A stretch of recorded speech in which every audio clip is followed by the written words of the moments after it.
ஹல்லேலூயா, ஹல்லேலூயா. கர்த்தருடைய பரிசுத்த நாமம் மகிமைப்படட்டும்.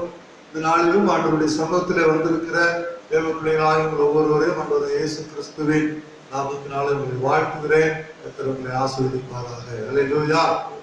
நல்ல ஒரு கர்த்தருடைய வார்த்தை நாம் கேட்டோம். நாம் உலகத்திற்கு, பூமிக்கு உப்பாய் இருக்க வேண்டும், உலகத்திற்கு வெளிச்சமாய் இருக்க வேண்டும் என்று சொல்லி கேட்டோம்.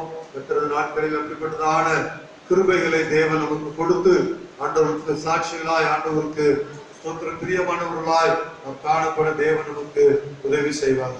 ஆமென் சொல்லுவோமா? ஹல்லேலூயா. ஸ்தோத்திரம். தொடர்ந்து சில வார்த்தைகளை நாம் இந்த நாட்களில் நாம் தியானிப்போம். நாம் கடந்த நாட்களில ஆண்டவர் இந்த மாதத்துல நம்மோடு நமக்கு சொன்ன வார்த்தையிலிருந்து ஸ்தோத்திரம் கடந்த 2 வாரமும் நாம் தியானிச்சு வந்திருக்கிறோம். ஸ்தோத்திரம். இன்றைக்கும் அந்த வார்த்தையிலிருந்து நாம் தியானிக்க போகிறோம். ஸ்தோத்திரம். தேவன் ஒரு விசேஷித்த மனிதர்களாக நம்மை பார்க்கிறார். விசேஷித்தவர்களாக பார்க்கிறார். விசேஷித்த மனிதர்களாக அல்ல, விசேஷித்தவர்களாகவே நம்மை பார்க்கிறார். ஸ்தோத்திரம்.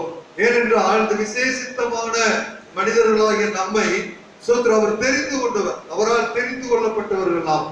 யாரெல்லாம் தேவனால் தெரிந்து கொள்ளப்பட்டிருக்கிறார்களோ அவர்களெல்லாம் தேவனுடைய பார்வையில் விசேஷித்தமானவர்கள், விலையேற பெற்றவர்களாக இருக்கிறார்கள். ஹல்லேலூயா.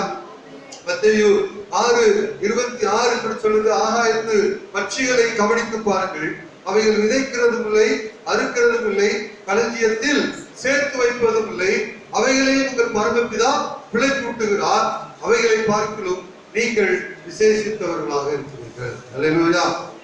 நாம் ஒவ்வொருவருமே தேவ பார்வையில் ஒரு விசேஷித்தமான ஜனமாக இருக்கிறோம், விசேஷித்தமானவர்களாக இருக்கிறோம். ஏன் நாம் விசேஷித்தமானவர்களா இருக்கிறோம்? போன 2 வாரத்துல நம்ம பார்த்தோம் ஏன் நாம் விசேஷித்தமானவர்களாக இருக்கிறோம்னு சொல்லிட்டு. இன்றைக்கு நம்ம பார்க்க போகிறோம் ஏன் நம்ம விசேஷித்தமானவர்களாக இருக்கிறோம். சோதரம் அப்படின்னா சோதரம் ஏன் நம்ம விசேஷித்தமானவர்களாக இருக்கிறோம் என்றால், நமக்குள்ள ஒரு விசேஷித்த கிருபைய, ஒரு விசேஷித்த அபிஷேகத்தை ஆண்டவர் நமக்கு கொடுத்திருக்கிறார். ஆமென். ஹல்லேலூயா, ஹல்லேலூயா. ஒரு விசேஷித்த அபிஷேகத்தை ஆண்டவர் கொடுத்திருக்கிறார். சோத்ரம். இந்த விசேஷித்தமான மனிதர்களாகிய நம்ம சோத்ரம் ஏதோ இன்றைக்கு அல்லது நேற்று சோத்ரம் நாம் தெரிந்து கொள்ளப்பட்டவர்கள் இல்ல. நம்மை குறித்து வேதம் இப்படி சொல்லுது. எரேமியா தீர்க்கதரிசி புத்தகத்துல 1வது அதிகாரம் அது 4-5வது வசனத்தை நாம் படிக்கும் பொழுது அங்கே ஆண்டவர் இப்படி சொல்லுகிறார், கர்த்தருடைய வார்த்தை எனக்கு உண்டாகி அவர் நான் உன்னை தாயின் வயிற்றில் உருவாகும் முன்னே எங்கே தெரிந்து கொண்டாராமா? தாயின் வயிற்றில் உருவாகுவதற்கு முன்பதாகவே அறிந்தேன். நீ கர்ப்பத்திலிருந்து வெளிப்படும் முன்னே நான் உன்னை பரிசுத்தம் பண்ணி உன்னை ஜாதிகளுக்கு தீர்க்கதரிசியாகவும் உன்னை ஜாதிகளுக்கு தீர்க்கதரிசியாக கட்டளையிட்டேன் என்றார். ஹல்லேலூயா, ஹல்லேலூயா. நாம் விசேஷித்தமானவர்கள் ஆண்டவருடைய பார்வையில. ஆண்டவருடைய பார்வையில நாம விசேஷித்தமானவர்கள். அவர் நம்மை விசேஷித்தமானவர்களாக பார்க்கிறார். அவர் எப்படி விசேஷித்தமானவர்களாக நம்மை பார்க்கிறாரோ அதே போல நாம் விசேஷித்தமானவர்கள் என்று நாம் நம்மை குறித்து நினைக்கும் பொழுதுதான், அதை உணர்ந்து கொள்ளும் பொழுதுதான் அந்த மேன்மையை நம்மளால பெற்றுக்கொள்ள முடியும். இல்லை நினைச்ச முடியாது, பெற்றுக்கொள்ள முடியும். ஹல்லேலூயா. சோத்ரம். இங்கே எரேமியா தீர்க்கதரிசியை குறித்து சொல்லுகிறார். சோத்ரம். எரேமியாவை குறித்து சொல்ற என்ன சொல்றாரு பாருங்களேன். சோத்ரம் 5வது வசனம் சொல்லுது, சோத்ரம் விசேஷித்தமான இந்த தீர்க்கதரிசியாகிய எரேமியாவை குறித்து சொல்றாரு, நான் உன்னை தாயின் வயிற்றில் உருவாகும் முன்னே தெரிந்து கொண்டேன், அறிந்து கொண்டேன். எங்க அறிந்து கொண்டார்? எப்படி அறிந்து கொண்டார்? சோத்ரம். அநேகருடைய சாட்சிகள் நாம் கேட்கிறோம். எனக்கு இந்த வியாதி இருந்தது, எனக்கு இந்த கஷ்டம் இருந்தது, எனக்கு இந்த தேவைகள் இருந்தது, இந்த சூழ்நிலையில் நான் ஜெபித்தேன், கர்த்தர் எனக்கு நன்மை செய்தார், நாங்கள் ரட்சிக்கப்பட்டிருக்கிறோம், ஆண்டவருடைய பிள்ளைகளாக மாறிட்டோம் என்று சொல்றோம். உண்மைதான், வெளிப்படையாக அதுதான், அது உண்மை. ஆனால் உள்ளுக்குள்ள நம்மை அறியாமல், நமக்கு தெரியாமல் நம்முடைய ஆண்டவர் நம்முடைய தாயின் வயிற்றில் இருக்கும் பொழுதே அவர் நம்ம என்ன செய்தாரமா? அறிந்து கொண்டார், நம்மை அறிந்து கொண்டார். சங்கீதக்காரர் சொல்றாரு, சோத்ரம் என் தாய் தகப்பனே என் கருவை முடிய கண்டது சோத்ரம் அவைகள் சோத்ரம் ஒன்று உருவாகுவதற்கு முன்பதாகவே நீர் என்னை பேர் சொல்லி அழைத்தீர் என்று சொல்லுகிறார். என்னை சோதரன் தாயின் வயிற்றில என் கருவை பார்த்தது மாத்திரமல்ல, அந்த கருவில நான் இருக்கும் பொழுது சோதரன் என்னை பேர் சொல்லி அழைத்தவர், நம்மை அழைத்த தேவன்.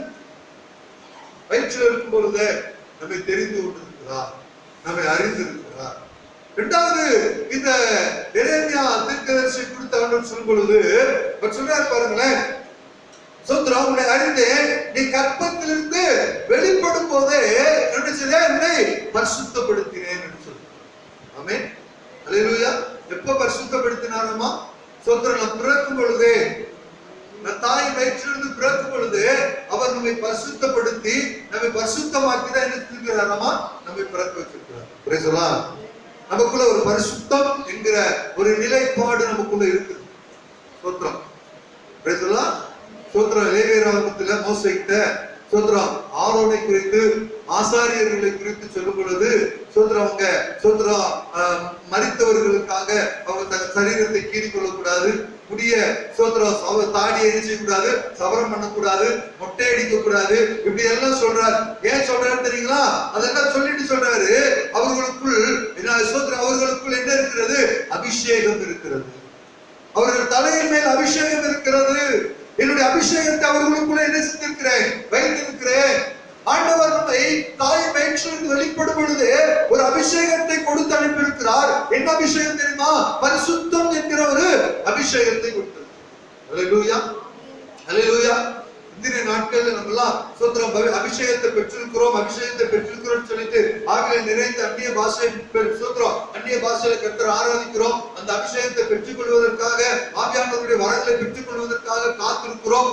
அது ஒரு பகுதியாக இருந்தாலும் சோத்ர ஆண்டவர் நம்மை தெரிந்து கொள்ளும் பொழுது, தாயின் வயிற்றில் தெரிந்து கொள்ளும் பொழுது, தாயின் வயிற்றிலிருந்து வெளிப்படும் பொழுது அவர் சோத்ரமை பரிசுத்தப்படுத்தியிருக்கிறார். பரிசுத்தம் என்கிற அபிஷேகத்தை நமக்குள்ள கொடுத்து ஆண்டவர் அனுப்பியிருக்கிறார். ஆசாரியனுடைய நெற்றியில சோத்ரம் ஒரு பட்டை கட்டப்பட்டிருக்கும். அந்த பட்டையில என்ன எழுதியிருக்கிறதாமா? பரிசுத்தம், கர்த்தருக்கு பரிசுத்தம். நம்முடைய சிரசிலே ஆண்டவர் எழுதியிருக்கிறார், நீ ஸ்தோத்திர கர்த்தருக்கு பரிசுத்தமானவன், நீ கர்த்தருக்கு பரிசுத்தமானவள். ஸ்தோத்திரம். ஏன் நாம் விசேஷித்தமானவன், ஏன் நாம் விசேஷித்தமானவர்கள்? ஆண்டவர் நம்முடைய நெற்றியில எழுதியிருக்கிறாரு, நீங்கள் நானும் கர்த்தருக்கு பரிசுத்தமானவர்கள் என்று சொல்லி. சொல்றாரு, அதை பாரு, அதை பார்க்கிற நீ விசேஷித்தம். ஆகாயத்து பட்சிகளை கவனித்து பார், அதை பார்க்கிற நீ விசேஷித்தமானவன். ஏனென்றால் உன் நெற்றியிலே, உன் தலையிலே, உனக்குள்ள ஒரு அபிஷேகம் இருக்கிறது. ஸ்தோத்திரம். உன்னுடைய அபிஷேகம் ஒரு அபிஷேகம் இருக்கிறது. எனக்கு பரிசுத்தமாய் என்னுடைய பரிசுத்த ஜனம் என்கிற ஒரு அபிஷேகத்தை நான் உனக்கு என்ன செஞ்சிருக்கிறேன்? கொடுத்திருக்கிறேன் என்று சொல்றேன். அல்லேலூயா, அல்லேலூயா. ஆமா, சோத்ரம். நமக்குள்ள இருக்கிற அந்த விசேஷித்த அபிஷேகத்தை நாம் அறிந்து கொள்ளணும். நம்ம அறிந்து கொண்டோம்னா தான் அந்த அபிஷேகத்திற்கு ஏற்ற வண்ணமாக நம்ம என்ன செய்ய முடியும்? வாழ முடியும். நாம் அதை அறிந்து கொள்ளவிட்டால் அந்த அபிஷேகத்திற்கு ஏற்ற வண்ணமாக நம்ம என்ன செய்ய முடியாது? வாழ முடியாது. நிறைய நேரம் நமக்குள்ள இருக்கிற அபிஷேகத்தை நம்மளால தெரிந்து கொள்ள முடியல. தெரிந்து கொள்ளாததுனால்தான் நாம் சோத்ரம் வழி மாறி சோத்திரம் போக வேண்டிய சில சூழ்நிலைகள் நம்முடைய வாழ்க்கையில் என்ன செய்கிறது? உருவாகிறது. நாம் நமக்கு கொடுத்திருக்கிற பொறுப்புகளை நம்மளால நிறைவேற்ற முடியாம சோத்திரம் இந்த பொறுப்பை என்னால நிறைவேற்ற முடியலையே, இதை செய்ய முடியலையே, இதை விட்டு விட்டு போய்விடலாமோ என்கிற எண்ணம் எல்லாம் நமக்குள்ள ஏன் வருகிறது அப்படின்னா, நம்முடைய அபிஷேகத்தை நம்மளால தெரிந்து கொள்ளாததுனால தான். நம்முடைய அபிஷேகத்தை நமக்குள் இருக்கிற நம்மையில கர்த்தர் வைத்திருக்கிற அபிஷேகத்தை நம்ம தெரிந்து கொள்ள முடியாது, தெரிந்து கொள்ளாமல் இருக்கிறதுனால தான். தன் அபிஷேகத்தை தெரிந்து கொண்டவர் ஒருவர் தாவீது. நிறைய தேவ மனிதர்கள் இருக்கிறாங்க. அதுல ஒருத்தர் தன் அபிஷேகத்தை சரியாய் அறிந்து கொண்டவர் தாவீது. தன்னுடைய அபிஷேகத்தை எப்ப அறிந்து கொண்டார்? சோத்ரம். தாவீது, ஒருவேளை நாம் நினைக்கலாம் தாவீது தேவனுடைய அபிஷேகத்தை அறிந்து கொண்டது சாமுவேல் அபிஷேகிக்கப்பட்ட பின்புது அப்படின்னு சொல்லி நினைக்கலாம். இல்ல, அதுக்கு முன்பதாகவே தாவீது தனக்குள்ள இருக்கிற அபிஷேகத்தை அறிந்து கொண்டார். தாவீதுக்குள்ள இருக்கிற அபிஷேகத்தை தாவீது அறிந்து கொண்ட அளவுக்கு தாவீதுடைய பெற்றோர்கள் அறிந்து கொள்ளவில்லை, அவருடைய வீட்டார் அறிந்து கொள்ளவில்லை. அதனால்தான் தாவீதுடைய வீட்டுல சாமுவேல் வந்த பொழுது தாவீதை கூப்பிடல, பின்னாடி தான் கூப்பிடுறாங்க. ஆனா தாவீதுக்கு தெரியும். அவர் சொல்றார் சவுல்கிட்ட, கோலியாத்துக்கு முன்பதாக யுத்தத்திற்கு போவதற்கு சோதரன் தன்னை தகுதிப்படுத்தி சவுலிடத்துல போய் நிற்கும் பொழுது சோதரன் 1 சாமுவேல் புத்தகம் 17வது அதிகாரம் 34, 35, 36வது வசனத்துல அவர் சொல்றாரு, சோதரம் இந்த இவன் நிமித்தமா நீங்க பயப்படாதீங்க. சோதரம், நான் என் தகப்பனுடைய ஆடுகளை நான் மேய்த்து கொண்டிருக்கும் பொழுது ஒரு விஷயம், சிங்கமும் ஒரு கரடி இருந்துச்சு, என் ஆட்டை பிடித்து கொண்டு போனது. நான் பின்னாடியே போய் அதை அடித்து என் ஆட்டை காப்பாற்றினேன். அது என்னை மேற்கொள்ள வரும் பொழுது நான் அதை தாடி பிடித்து என்ன செய்தேன், அதை கொன்று போட்டேன் என்று சொல்லுகிறார். அல்லேலூயா, அல்லேலூயா. சோதரம், அவ்வளவு பராக்கிரமசாலி பாருங்க. ஆனா தாவீதை குறித்து சவுல் என்ன சொல்றாரு தெரியுமா? இளைஞன், சோதரம், உனக்கு ஒன்றும் தெரியாது. அவர் சொல்றாரு, நான் என்ன பார்க்கிறதுக்கு நான் இளைஞன் தான், ஆனா எனக்குள்ள இருக்கிற அபிஷேகத்தை நான் அறிந்திருக்கிறேன். அல்லேலூயா, அல்லேலூயா. எனக்குள்ள இருக்கிற அபிஷேகத்தை நான் அறிந்திருக்கிறேன். எனக்குள்ள இருக்கிற அபிஷேகம் பெரியது. ஏனால் எனக்குள்ள இருக்கிற அபிஷேகத்தை கொடுத்த ஆண்டவர் பெரியவராக இருக்கிறார். ஆமென், அல்லேலூயா. சோதரன், எனக்குள்ள கொடுத்த அபிஷேகத்தை கொடுத்தவர் பெரியவர். சோதரன், அவன் யுத்த வீரன். சவுலை குறித்து, கோலியாத்தை குறித்து சொல்லும்போது அவன் யுத்த வீரன். தாவீது சொல்றாரு, என் தேவன் யார் தெரியுமா? யுத்தத்தின் அதிபதி, சேனைகளின் கர்த்தர். என் தேவனுக்கு ஒரு பெயர் இருக்கிறது, அவர் சேனைகளின் கர்த்தர். சோத்ரம், சேனைகளின் தேவன், எனக்கு அபிஷேகத்தை கொடுத்தவர், எனக்குள்ள இருக்கிறவர், அவர் சேனைகளின் தேவன் என்று சொல்லுகிறார்.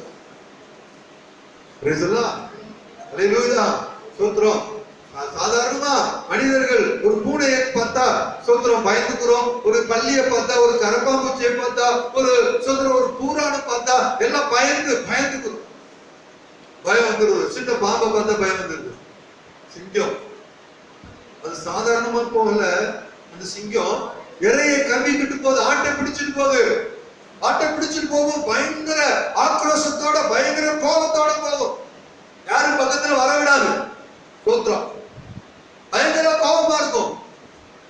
ஏன்னா தன்னுடைய இறையை யாரும் நினைச்சிடக்கூடாது, பறித்து கொண்டு கூடாது என்பதற்காக. தாவீது அவ்வளவு கோபத்தோடு இருந்த சிங்கத்தை சோத்திரம் அடித்து அது வாயை பிடிச்சு அது வாயிலிருந்து ஆட்டை சோத்திரம் தப்பி காப்பாற்றினது மாத்திரமல்ல, அதே வாயை கிழிச்சு அதை கொன்று போடவும் செய்தார். அல்லேலூயா, அல்லேலூயா, அல்லேலூயா. ஆமா, சோத்திரம். அபிஷேகத்தை அறிந்து கொண்டவன், அபிஷேகத்தை அறிந்து கொண்டவன். இன்றைக்கும் சோத்திரம் நாம் நம்முடைய அபிஷேகத்தை அறிந்து கொள்ள வேண்டும். இல்லாவிட்டால் சோத்திர வேதம் சொல்கிறது, பிசாசானவன் தனக்கு கொஞ்ச காலம் உண்டு என்று அறிந்து சோத்திர கெட்சிக்கிற சிங்கத்தை போல எவனை விழுக்கலாமோ என்று வகை தேடி சுற்றி திரிகிறான். சோத்திரம், அபிஷேகம் தாவீதுக்குள் இருந்ததனால தான் சிங்கத்தை கரடி மேற்கொள்ள முடிந்தது. நம்முடைய அபிஷேகத்தை நாம் அறிந்து கொள்ளும் பொழுதுதான் பிசாசை நம்மளால, பிசாசுங்கிற சிங்கத்தை நம்மளால என்ன செய்ய முடியும், மேற்கொள்ள முடியும். இல்லைன்னா அவன் விளங்கிட்டு போயிடுவான். அல்லேலூயா. இரண்டாவது, இந்த அபிஷேகத்தை தாவீது உறுதிப்படுத்துகிறார். எப்ப உறுதிப்படுத்துகிறார்? 17வது அதிகாரத்துல, 16வது அதிகாரத்துல 13வது வசனத்தை வாசிங்க. 1 சாமுவேல் 16:13. அப்பொழுது சாமுவேல் தைலக்கொம்பை எடுத்து அவனை அவன் சகோதர நடுவில் அபிஷேகம் பண்ணினான். அந்நாள் முதற்கொண்டு கர்த்தருடைய ஆவியானவர் தாவீதின் மேல். இப்ப தாவீதுக்கு தனக்குள்ள இருக்கிற அபிஷேகத்தை அதை உறுதிப்படுத்துகிறார். ஆண்டவர் நிறைய வேலை நேரத்துல, அநேக நேரங்களில தேவன் நமக்கு கொடுத்திருக்கிற அபிஷேகத்தை நம்ம என்ன செய்கிறவர், உறுதிப்படுத்துகிற தேவனாக இருக்கிறார். இருக்குப்பா, உனக்குள்ள ஒரு அபிஷேகத்தை கொடுத்திருக்கிறேன், உனக்குள்ள ஒரு பெரிய பொறுப்பை கொடுத்திருக்கிறேன், உனக்குள்ள ஒரு பெரிய தரிசனத்தை கொடுத்திருக்கிறேன் அப்படின்னு சொல்லிட்டு அநேக நேரங்களில நமக்குள்ள இருக்கிற தரிசனத்தையும் நமக்குள்ள இருக்கிற அபிஷேகத்தையும் நமக்குள்ள இருக்கிற வல்லமையை கர்த்தர் உறுதிப்படுத்துகிற தேவனாக இருக்கிறார். அல்லேலூயா. சோத்திரம். கொஞ்சம் கவலையா தான் இருந்திருக்கும் தாவீதுக்கு. சோத்திரம், முன்ன கூப்பிடல, கடைசியில நம்மளை கூப்பிடுறாங்களே அப்படின்னு சொல்லி. சோத்திரம், நம்ம ஊர்ல எல்லாம் சொல்லுவாங்க, கடைசியில விருந்து கூப்பிட்டா என்ன இலை எடுக்க கூப்பிடுறீங்களா அப்படின்னு சொல்லி பார்ப்பாங்க. அவங்களெல்லாம் முதலே கூப்பிட்டீங்க, எங்களை மட்டும் இப்பதான் கடைசியில வந்து கூப்பிட்டுருக்கீங்க, அவ்வளவு அவ்வளவு அவ்வளவு இளைச்சாளுங்களா, நாங்க வந்து உங்க வீட்டுல இலை எடுக்கவா அப்படின்னு சொல்லி கேட்பாங்க. ஆனா தாவீது அதெல்லாம் கேட்கல, போனார். போன உடனே சோத்திரம், சாமுவேல் அவரை பார்த்த உடனே ஆண்டவர் சொல்றாரு, இவன் தான் இவனை என்ன செய்ய, அபிஷேகம் பண்ணு. சோத்திரம், தாவீது சாமுவேல் தைல கோப்பை எடுத்துட்டு தாவீதை போய் அபிஷேகம் பண்ண உடனேயே அங்க ஒண்ணு நடக்குது. என்ன நடக்குது அப்படின்னா, தேவனுடைய கர்த்தருடைய ஆவியானவர் தாவீதின் மேல் வந்து இறங்கினார். அல்லேலூயா, அல்லேலூயா. சோத்திரம், ஏற்கனவே ஆண்டவர் ஒரு அபிஷேகத்தை கொடுத்திருந்தாரு. சோத்திரம், இப்ப அந்த அபிஷேகத்தை உறுதிப்படுத்துகிறார். அது ஒரு ராஜரீகமான ஒரு அபிஷேகம். அந்த அபிஷேகத்தை உறுதிப்படுத்துகிறார். இப்ப சாமுவேல் அவரை அபிஷேகத்தை உடனேயே தேவ ஆவியானவர் அவருக்குள்ள வந்து இருக்கிறதை தாவீதால் உணர்ந்து கொள்ள முடிந்தது. அல்லேலூயா, அல்லேலூயா. அப்படி ஆண்டவர் நம்மோடு கூட இருக்கிறார் என்பதை நம்மளால உணர்ந்து கொள்ள முடியும். ஏனென்றால் அவர் நம்மை அபிஷேகிக்கிற தேவன். ஏனென்றால் அவர் சொல்றாரு, நீ விசேஷித்தமானவன், உனக்குள்ள ஒரு நீ விசேஷித்தமானவன், உன்னை விசேஷித்த காரியத்திற்காக விசேஷித்த நோக்கத்தோடு நான் நினைச்சிருக்கிறேன், தெரிந்து கொண்டிருக்கிறேன். அல்லேலூயா. நம்மை விசேஷித்தமானவர்களாக, விசேஷித்த நோக்கத்திற்காக, விசேஷித்த கிருபைக்காக தெரிந்து கொண்டிருக்கிறார். தெரிந்து கொள்ளப்பட்டவர்களாகி நாம ஆண்டவருடைய அபிஷேகத்தை சரியா நம்ம அறிந்து கொள்ளும் பொழுது அந்த அபிஷேகம் நம்மை சரியான விதத்திலே நம்ம என்ன செய்யும், வழிநடத்தக்கூடியதாக இருக்கிறது. அல்லேலூயா. சோத்திரம். தாவீது தேவனுடைய அபிஷேகத்தை அறிந்து கொண்டதை போல, தனக்குள்ள இருக்கிற அபிஷேகத்தை அறிந்து கொண்டதை போல நிறைய மனிதர்கள் தனக்குள்ள இருந்த அபிஷேகத்தை அறிந்து கொண்டாங்க. இப்படி யாரெல்லாம் அபிஷேகத்தை அறிந்து கொண்டார்களோ அவர்கள் எல்லாம் தேவனால் பயன்படுத்தக்கூடிய ஒரு பெரிய பாத்திரங்களாக இருக்கிறார்கள். ஆனால் சோத்திரம், அபிஷேகத்தை அறியாத மனிதர்களும் வேதத்தில் இருக்கிறார். தன்னுடைய அபிஷேகத்தை அறியாத மனிதர்கள் சூத்திரம் யாரு சொல்லி பாத்தீங்கன்னா, இயேசுவோடு கூட இருந்த ஒருத்தர் பேதுரு, நல்ல தேவ மனிதன். இந்த பேதுரு சோத்திரம் தேவனால் தெரிந்து கொள்ளப்பட்ட முதல் சீசன்.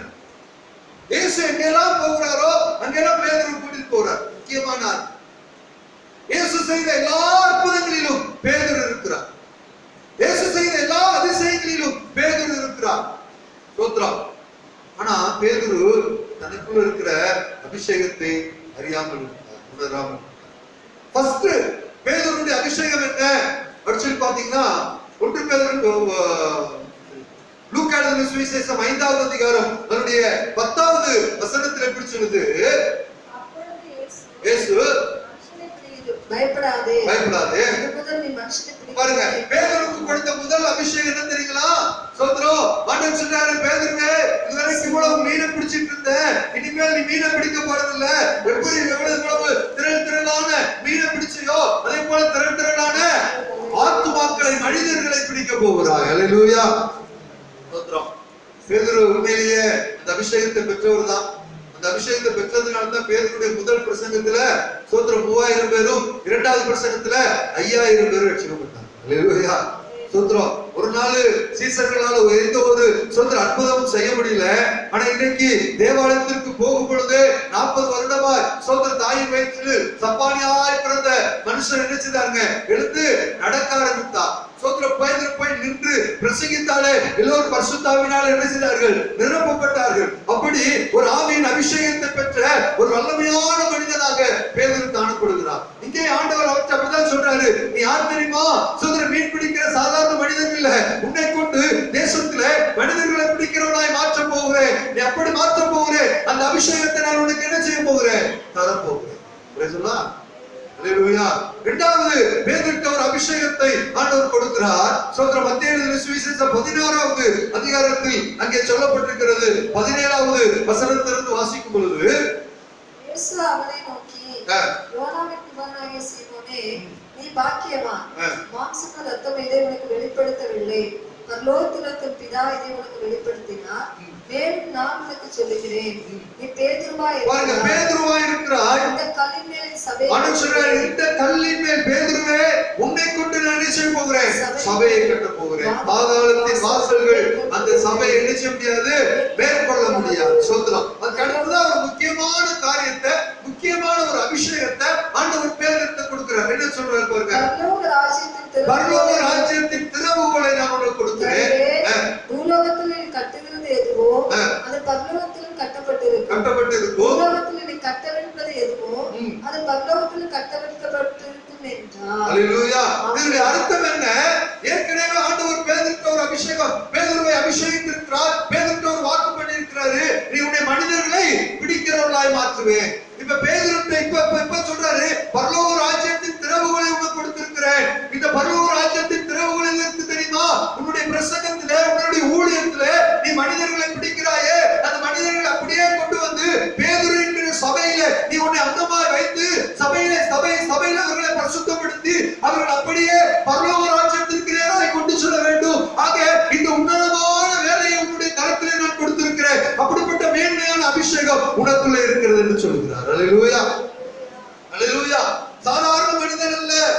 சோத்ரம் அங்க இருக்கிறவர்கள், சோத்ரம் இருக்கிற அதிகாரிகள், சோத்ரம் பேதுருவை பார்த்து, சீசர்களை பார்த்து சொன்னார்கள், இவர்கள் யார்? மீனவர்கள் தானே, மீன் பிடிக்கிறவர்கள் தானே, கலிலேயர்கள் தானே என்று சொல்லி அவர்களை குறித்து சோத்ரம் அற்பமாய் பேசும் பொழுது என் தேவன் அவர்களை அற்பமாய் பேசவில்லை.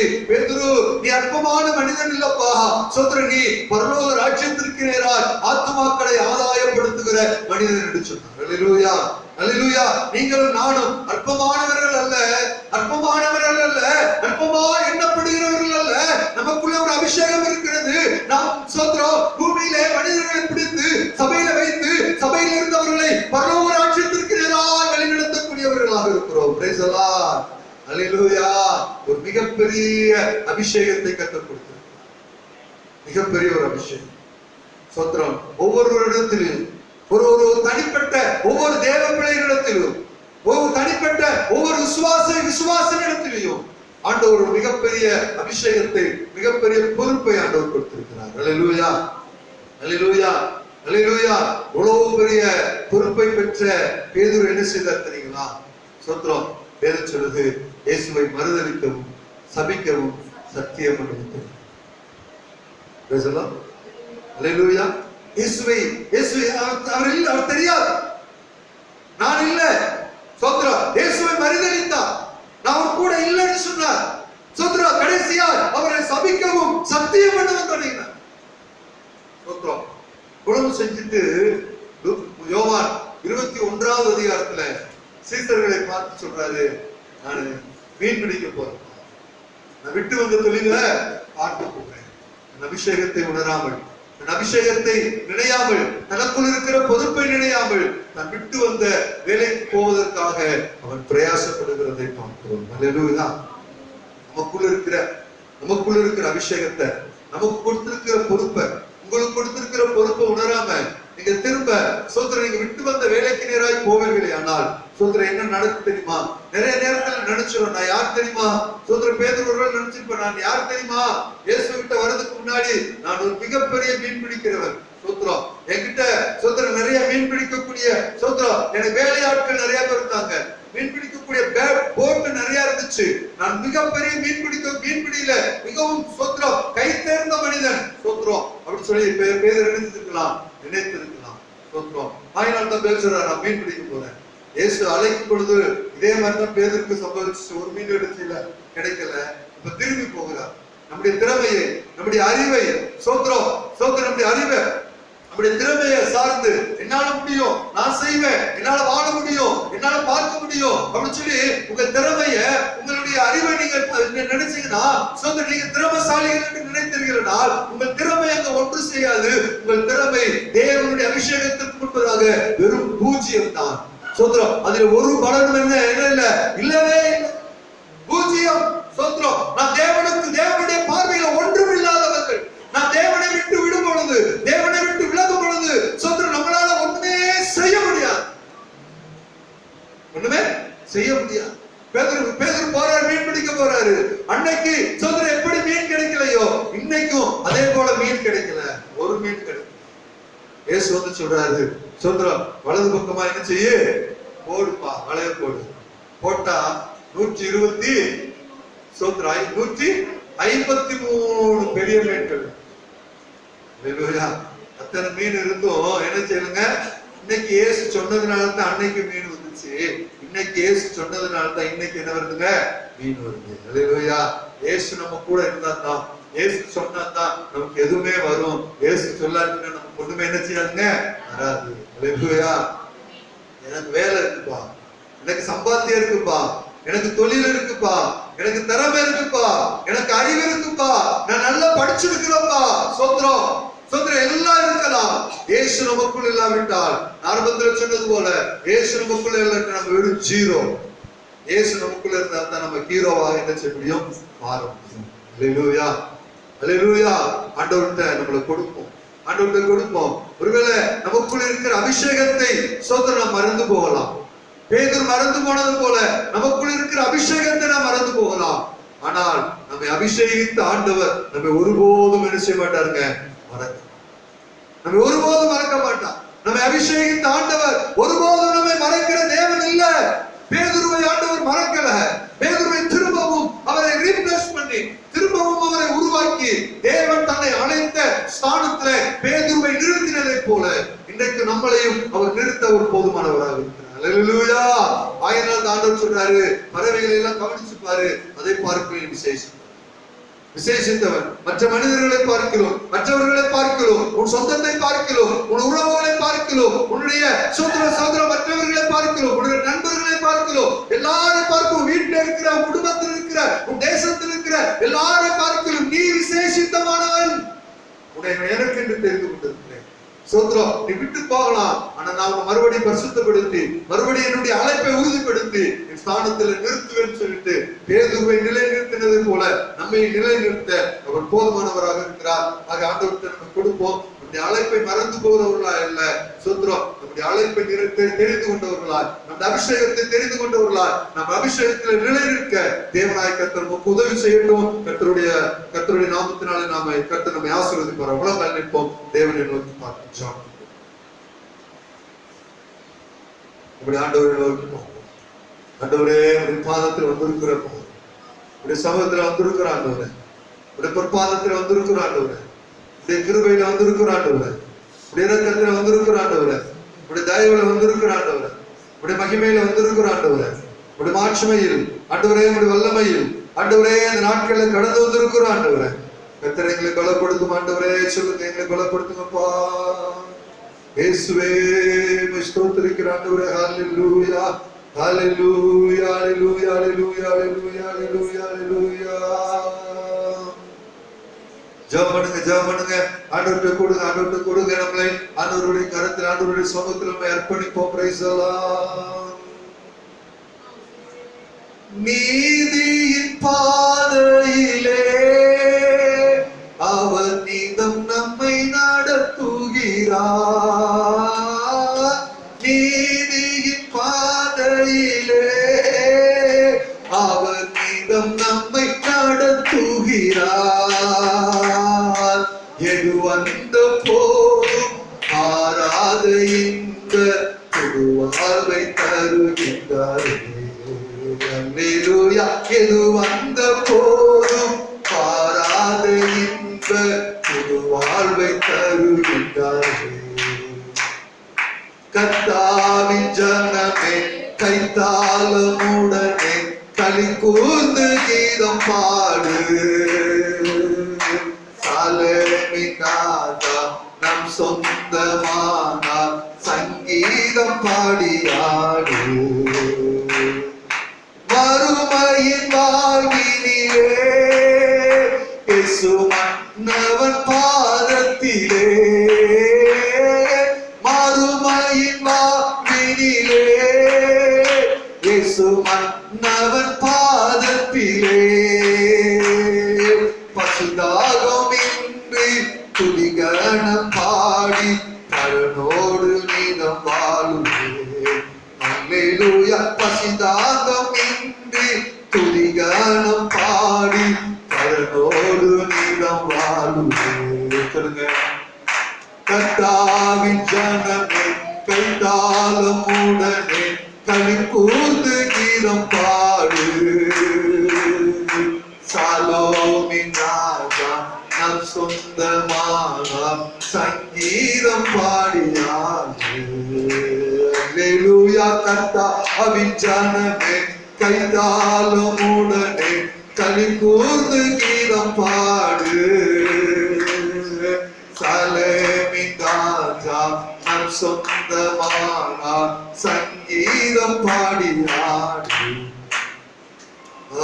கிருபை நேர்ந்ததானே நல்ல பரலோக பிதாவே, உண்மையான நல்ல வேலைக்காக ஸ்தோத்திரம்.